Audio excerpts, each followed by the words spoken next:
안녕하세요, 신동쌤입니다. 자, 오늘은 지구계에 대해서 한번 배워볼 건데요. 지구계란 뭐냐면요, 자, 우리가 모두 어디 살고 있어? 우리는 지구에 살고 있지. 모두 지구에 살고 있지. 외계에서 온 사람 없지요? 우리 선생님 수업하다 보면 한 번씩 저 정신을 안드로메다에 놔두고 온 애들이 있어요. 나는 누구인가? 여기는 어디인가? 멍하니 있는 친구가 있어. 정신 차려야지. 우리 지구인 정신 차려야죠. 우리 지구에 대해서 알아보는데 정신 차립시다. 지구계라면 뭐냐 하면요, 시스템입니다. 계란 말은 시스템이야. 그래서 서로 구성원들이 상호작용, 영향을 미치면서 상호작용하는 것들을 계라고 불러요. 우리 몸 속에서도 소화를 담당하는 기관들이 모여서 소화계라 부릅니다. 그리고 호흡을 담당하는 기관들이 모여서 호흡계라 부릅니다. 그래서 계라는 것은 시스템. 우주에서는요, 태양, 우리의 절대자 태양, 그리고 행성들, 얘네들이 서로 상호작용하고 있으면서 이루는 시스템을 솔라 시스템, 태양계라 부르죠. 관공서 이런 데 가보면요, 교통사고를 조사하는, 경찰서에 가면 교통사고를 조사하는 교통사고 조사계 있습니다. 계. 그래서 같은 일을 하는 사람들끼리 모여서 하나의 계를 이루는 거예요. 계. 그래서 이 지구계라는 말도 하나의 계, 서로 상호작용하고 있는 것들을 모임을 계라 합니다. 지구는요, 생물체도 있고요, 무생물도 있는데 얘네들이 서로 상호작용하더라. 우리 가이아 이론이라는 것도 있습니다. 지구가 커다란 하나의 생명체다. 생물만 살아가는 게 아니고 지구에 있는 물, 땅, 공기 이런 것들이 전부 다 하나의 생명체처럼 유기적으로 연결돼 있다. 이러한 이론입니다. 그래서 우리 지구계에 대해서 한번 배워보자. 일단 우리가 사는 이 땅에 있는 것들을 좀 알고, 우리 지구에 대해서 좀 알고, 그 다음에 우주, 저 멀리 있는 행성, 그 다음에 더 넘어서 저 다른 별의 것까지 알아볼 수 있지. 우리가 살고 있잖아. 그래서 지구계에 대해서 한번 배워보는데, 어떤 구성원들이 있느냐? 지구계는요, 먼저 수권 있습니다. 수권은 물을 말하는 거죠. 지구에 있는 것 중에 가장 많은 양을 차지하는 물이 뭐냐? 바닷물이겠지. 바다에 있는 물을 바닷물이라 합니다. 바다는요, 지형이야, 지형. 달에도 바다는 있어. 바닷물이 없지. 우리는 지구는 움푹 들어간 곳을 바다랍니다. 높은 건 산 말고 움푹 들어간 곳, 거기에 물이 고여 있으니까 이게 바다물이죠. 그래서 지구에서 엄청난 양의 바닷물이 있습니다. 바닷물이 많고 육지에도 물이 있어요. 육지에 있는 물 중에 얼음 상태로 있는 물을 빙하라 하죠. 빙하. 이게 빙하들이 녹아서 지금 바닷물이 불어나서 문제가 되고 있지. 땅이 좁아지고 있잖아. 우리가 살 수 있는 땅이 좁아지고 있잖아. 이처럼 지금 영향을 미치는 거예요, 서로. 육지에는 그래서 빙하가 가장 많고, 전 통틀어서는 바닷물이 가장 많고, 그 다음 육지에 있는 물 중에 빙하, 그 다음이 지하수, 땅 속에 있는 지하수. 그래서 지하수가 오염되죠. 우리가 농약을 많이 뿌리고 이렇게 하면 지하수가 오염되잖아. 그럼 또 영향을 미치죠. 다른 생물권이나 이런데. 그 다음 강과 호수입니다. 이렇게 지구에는 물이, 여러 종류의 물이 있어요. 특히 가장 많은 바닷물은요, 가만히 차여져 있는 게 아니고 얘가 돌아가는 거야. 왜? 바람에 의해서, 지구에 부는 바람에 의해서 이렇게 돌아갑니다. 해류라 하죠. 해류. 그래서 어떤 원자력 발전소에 문제가 생겨서, 일본의 후쿠시마 이런데 문제가 생겨서 그 오염된 물을요, 바다에 방류를 하잖아. 그럼 자기 앞바다만 오염되는 게 아니고 얘가 돌아다닌다니까? 그러면 저 태평양을 한 바퀴 쓱 돌아갑니다. 그러면 지구에 있는 전체 바닷물이 다 오염됩니다. 시간은 좀 걸리겠지만. 그래서 자기 나라만의 문제가 아닌 거야. 지구 전체에 문제가 되는 거지. 영향을 미치고 있으니까. 지구계니까. 그래서 이러한 수권이 있고요. 수권이 있고, 그 다음 직권이 있습니다. 직권은 땅을 말하는 거겠죠. 땅. 우리가 어디 살고 있는 땅. 근데 땅은요, 우리가 지금 대부분요, 땅 위에 살고 있지. 땅 위에 살고 있는데 땅 속도 포함합니다. 그래서 지구의 겉부분, 지구의 내부, 이거를 다 합해서 직권이라 부르는 거야. 내부는 사실은 대충은 아는데 정확하게 몰라. 너무나 깊어요.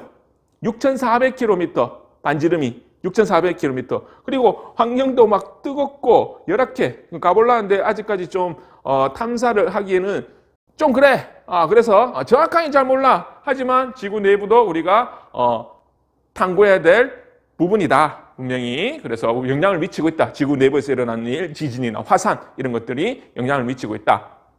기권이죠. 그 다음에 기권 있습니다. 기권. 기권은 뭔데요? 공기를 말하는 거죠. 공기. 우리 공기 꼭 필요한 거지. 산소 특히. 근데 가장 많은 거는 뭐야? 공기 중에 가장 많은 거는 질소입니다. 질소. 질소, 산소, 이산화탄소, 수소, 일산화탄소, 아르곤, 이런 것들이 있습니다.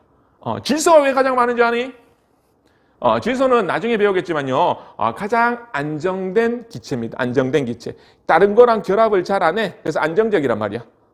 산소 같은 경우는요, 우리한테 꼭 필요한 거지만, 산소가 제일 많으면 좋겠지만, 산소들은 다른 거하고 결합을 잘 합니다. 그래서 양은 제일 많지는 않습니다. 질소가 가장 많죠, 질소가. 그래서 우리 과자 사면요, 과자 안에 질소를 넣어주잖아. 왜? 안정돼 있으니까. 과자보다 더 많이 주죠. 그래서 질소를 사면 과자를 끼워주는 거지. 과자보다 더 많아, 질소가. 빵빵하게 만들어 놓죠. 왜 하필 질소를 넣을까? 안정돼 있다 했잖아. 얘를 우리가 다른 기체를 넣으면 얘가 반응을 해서 성분이 부패할 수도 있고, 그래서 성분이 바뀔 수도 있어요. 그래서 안정된 기체에 질소를 넣어주는 거지. 빵빵하게. 이만큼이나. 과자보다 많이. 이렇게 주는 거야. 그죠? 기권. 기권도 또 우리가 나중에 자세하게 알아보면요, 층에 따라서 이렇게 온도도 변하고요, 구성도 다릅니다. 그런데 얘들아, 어디까지가 대기권이니까? 지구 땅덩어리 위에서 어디까지가 대기권이니까? 약 한 1000km까지가 대기권이야. 1000km. 근데 갈수록 공기 양이 줄어. 그래서 한 1000km쯤까지 가면 공기가 거의 없다. 그래서 대기권 한 1000km로 우리가 편의상 그까지가 대기권이라고 하자. 그래서 근데 대부분은 지표면 부근에 많이 모여 있습니다. 올라가면 올라갈수록 공기가 거의 없어집니다. 그죠? 우리 높은 산에 올라가면요, 막 산소통 메고 가야 돼. 공기가 부족해서. 그지? 그래 한 10km, 9천 몇백 미터까지 올라가도 막 산소가 부족할 정도니까 더 올라가면 산소가 많이 없습니다. 기체가 많이 없습니다. 대부분은 모여 있지만 그래도 대부분은 지표에 모여 있지만 그래도 한 1000km까지는 공기가 있다고 보자. 그래서 대기권은 한 1000km. 1000km까지 가본 사람 있을까요? 네, 우리나라는 없습니다. 달에 가본 사람들은 그 1000km 넘어까지 갔겠죠. 달까지는 한 38만 km쯤 되니까. 그런데 우주정거장에 가봤잖아요. 우주정거장은요, 대기권 내에 있어, 사실은. 이름은 우주정거장인데요, 대기권 내에 있습니다. 한 300km, 400km 상공에 우주정거장이 있습니다. 그래서 웬만하면 1000km 이상 잘 못 가봤어. 그죠? 거기까지가 기권이다. 대기권, 기권이라죠. 그 다음에 생물권. 생물권 알죠? 우리 생명체들, 모든 생물체들, 지구에 살고 있는 모든 생물체들이 생물권입니다. 새로운 종이 탄생하기도 하고요, 어떤 종은 멸종하기도 하죠. 우리 지구의 역사가 한 46억 년쯤 됐습니다. 그런데 지구에 살았던 생물은요, 우연찮게도 한 46억 종쯤 됩니다. 그래서 앞으로도 새로운 종이 생겨날 거고요, 어떤 종은요, 멸종하게 될 거고, 이렇게 됩니다. 근데 생물권은요, 생물권이라고 따로 붙여졌지만 얘네들은 어디에 살고 있니? 기권, 직권, 수권, 물속에 사는 애들도 있고, 그 다음에 땅 위에 사는 애들도 있고, 하늘 공중을 날아다니는 놈들도 있고, 이렇죠. 그래서 직권, 수권, 기권에 거쳐서 이렇게 분포하고 있더라, 생물권은. 그 다음에 외권은요, 외권은 이제 대기권 바깥입니다. 대기권 바깥하고 우리하고는 좀 다른 거 아니에요? 분리해야 되는 거 아니에요? 그런데 대기권 바깥이지만 우리 지구도 사실상 어디에 포함되어 있어? 우주 속에, 우주 공간 안에 있는 거잖아. 우주의 일원이잖아. 그지? 그래서 얘는 외권도 분명히 우리 지구에 영향을 미칩니다. 지구의 생물체들한테도 영향을 미칩니다. 가장 가까이 있는 우리 별, 태양. 태양은 우리 지구에 사는 생물체들의 에너지의 원천이죠. 태양 에너지를 받아서 식물이 광합성을 하고 양분을 만들어내고 산소를 만들어내고, 그래서 분명히 외권에 있지만 태양은 우리한테 영향을 준다. 서로 상호작용을 하고 있더라. 달도 마찬가지죠. 달로 인해서 우리 지구에도 여러 가지 영향을 미칩니다. 조석이란 것도 나타나고 밀물과 썰물도 나타나고 여러 가지 영향을 미칩니다. 그래서 분명히, 그리고 더 넘어서 별까지도 우리한테 분명히 영향을 미치고 있습니다. 그래서 여기도 우리 지구계의 하나의 구성원으로 이렇게 넣었습니다. 그래서 이러한 것들이 서로 상호작용하면서 여러 가지 현상들을 일으킨단 말이야. 우리한테 분명히 주고 있단 말이야. 그래서 저 현상이 왜 일어나지? 저 현상이 왜 생기지? 알 수 있나? 왜 생기지? 알 수 있나? 왜 생기지? 알 수 있나? 지구에는 뭐라고 구성됐다고요? 왜 생기지? 알 수 있나? 알겠죠? 그래서 외권, 생물권, 기권, 직권, 수권 이렇게 구성되어 있다. 서로 상호작용하면서 영향을 미치고 있다. 오늘 여기까지 수고했습니다.